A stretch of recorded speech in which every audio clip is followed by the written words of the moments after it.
সেনাবাহিনী কর্মকর্তা বাবুভাইকে কিছু বলার জন্য অনুরোধ করছি। বিসমিল্লাহির রহমানির রহিম। মানবতার সেবার ব্রত নিয়ে আমাদের এই পথ চলা, বিশেষ করে এই প্রতিষ্ঠানকে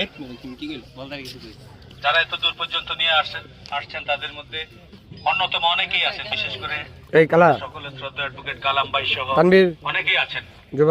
নাম না বলতে পারার কারণে দুঃখ প্রকাশ করছি। শত ব্যস্ততার মাঝেও বিশেষ অতিথি হিসেবে আমাদের মাঝে এসে উপস্থিত হয়েছেন আমাদের সকলের শ্রদ্ধা ইঞ্জিনিয়ার টিপু ভাই, কায়ুম ভাই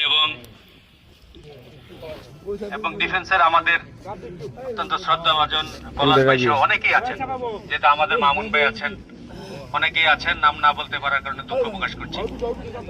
আপনারা যারা শত ব্যস্ততার মাঝেও মানবতার ব্রত নিয়ে নূরবাগ ওয়েলফেয়ার সোসাইটির এই উদ্যোগকে সাড়া দিয়ে আপনারা এসেছেন, আপনাদের সকলকে আমার ব্যক্তিগত পক্ষ থেকে এবং নূরবাগ ওয়েলফেয়ার সোসাইটির পক্ষ থেকে ধন্যবাদ এবং কৃতজ্ঞতা জানাই। আপনাদের সকলের উত্তরোত্তর উন্নতি, সমৃদ্ধি এবং সকলের জন্য অনেক অনেক দোয়া, শুভকামনা রইল, নিরন্তর শুভকামনা রইল। সকলকে ধন্যবাদ। আসসালামু আলাইকুম ওয়া রাহমাতুল্লাহ।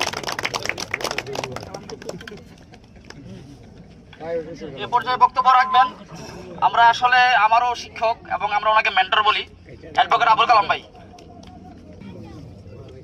প্রথমেই বিনম্র শ্রদ্ধা, মানে যাদের রক্ত এবং জীবনের বিনিময়ে আমরা একটা নতুন সার্বভৌম রাষ্ট্র পাইছি, তাদের সকলের মানসিক কামনা করছি। আর স্পেশাল থ্যাঙ্ক আসলে প্রথমে ফোরাদরে দিতে হবে, কারণ আমরা আসলে সোসাইটি থেকে বিজয় জীবন উদযাপিত হবে ওইরকমভাবে আমাদের সভাপতির নেতৃত্বে ওইভাবে আমরা আসলে করি নাই। হঠাৎ করে ফোরাদ বলছে, ওইটা আমরা টেনে আনলাম, এই জন্য একটু অগোছালো হয়েছে। আশা করি যে আগামীতে আরো বিশেষ সুন্দরভাবে করা যাবে।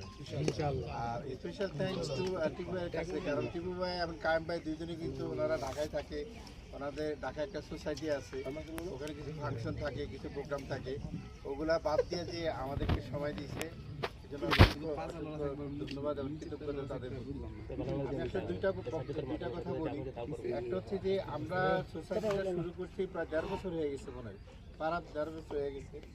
তো সেখানে আমাদের মূলত দুইটা টার্গেট ছিল। একটা টার্গেট ছিল যে আমরা তো আলহামদুলিল্লাহ সবাই যার যার অবস্থান থেকে ভালো আছি, কিন্তু আমাদের সমাজের সবাই ভালো নেই।